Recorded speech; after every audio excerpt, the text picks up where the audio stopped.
Hi guys! As you can obviously see, it's different. Like, we're at a new level here. I'm trying something new with the YouTube video. I'm kind of excited about it. I'm really hoping it would work. So keep those fingers crossed. Today, it's going to be kind of like a quick video because I have extended family coming over, and technically right now I should be helping my mom clean. But I figured that this was important because I've already been putting it off so long. I really need to do it, and it's Spider-Man Homecoming. I promise you guys, it's coming. It's gonna be quick because I don't have a whole lot to say about it, but this doesn't look too good, to be honest.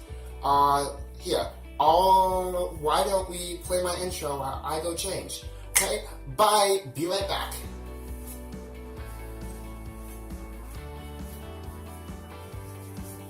But like I said, this is Spider-Man Homecoming. This is my review. I'm just gonna say this right out. I love the movie. Spider-Man is my favorite superhero, and I think they did an amazing job on the movie. I just want to talk about a few things that I like. There's only one big thing that I didn't like, but even that's like easily passable. Nothing to worry about there. So yeah, I'm gonna jump in, and here's what I loved about Spider-Man Homecoming. Okay, the first thing is the best friend. Ned, I thought that he was an amazing addition. He was so funny. Usually I don't like characters that are only in there for funniness, but he managed to pull it off pretty well. I'm actually really happy that he did that.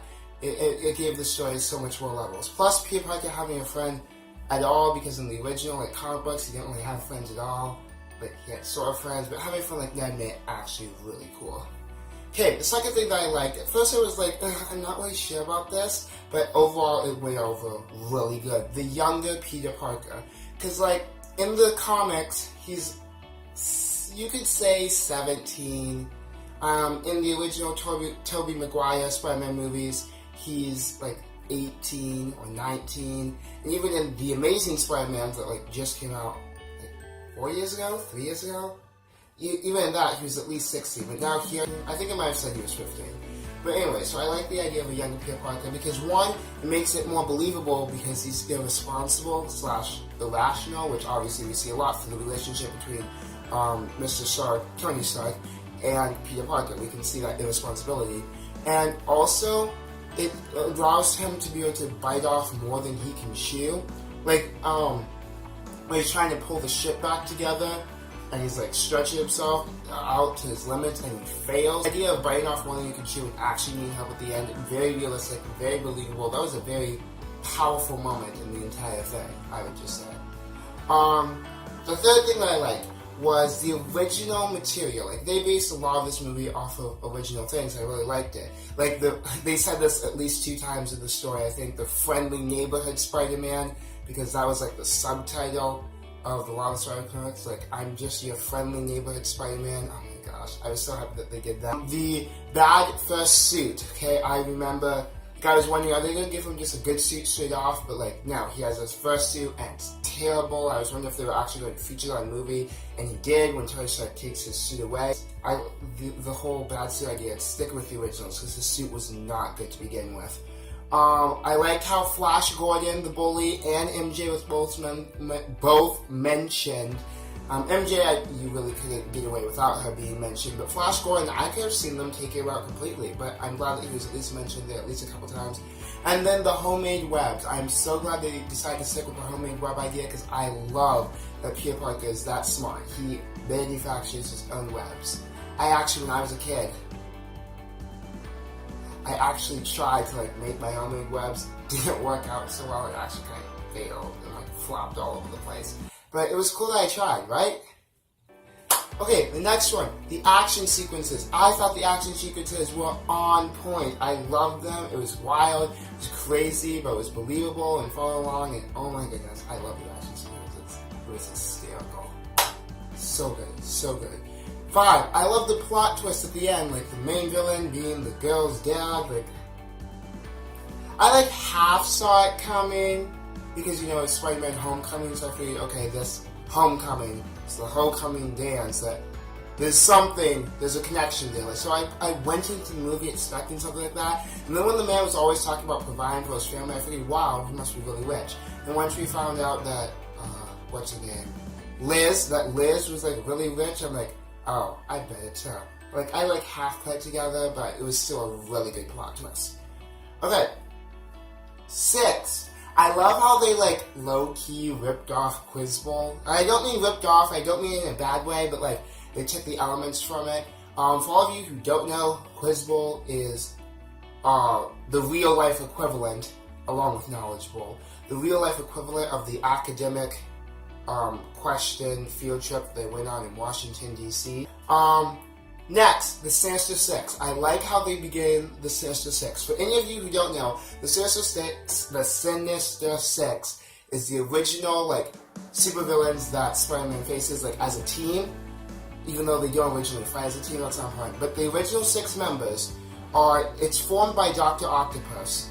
But the original 6 are Dr. Octopus, the original Mysterio, Electro, Sandman, Vulture, and, what is that? It's like Kala the Hunter. And yeah, that's the original 6. And I was really glad that they started building it because Shaka because Vulture was seen, he was the main bad guy. If you look at the credits, it actually says that. Now see, Shaka, it's iffy, okay? So they're having Shaka, and I'm assuming that Shaka's going to be part of the Sinister Six when, you know, like the solos, then Spider-Man's next solo movie comes out, like he'll still be a main part of that because they did such a big part with him. But I need to talk about the difference.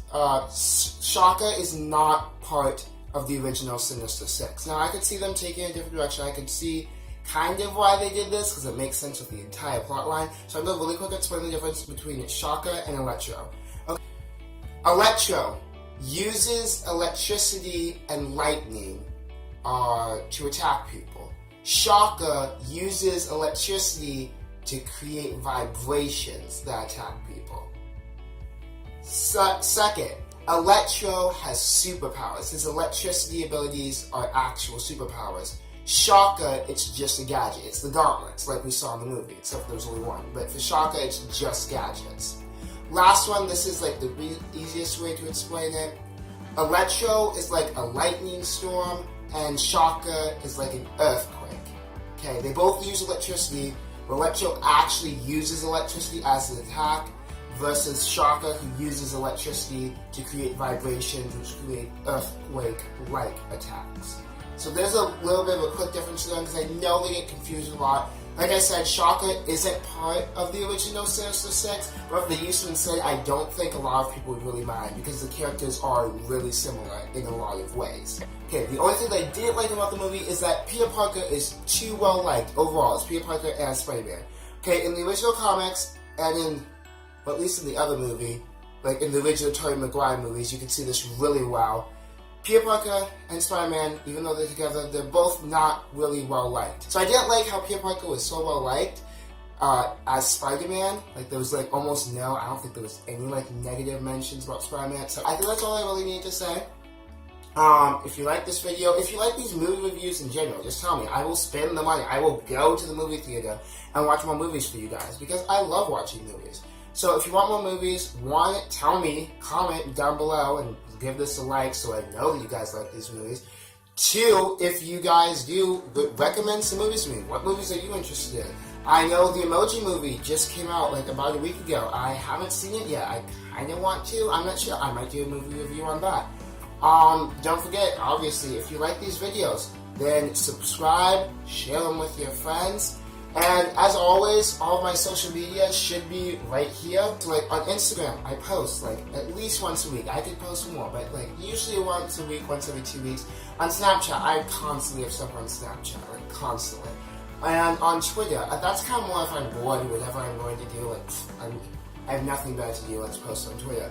But yeah, go follow me there. Comment on my stuff. Reply to me. Leave me messages.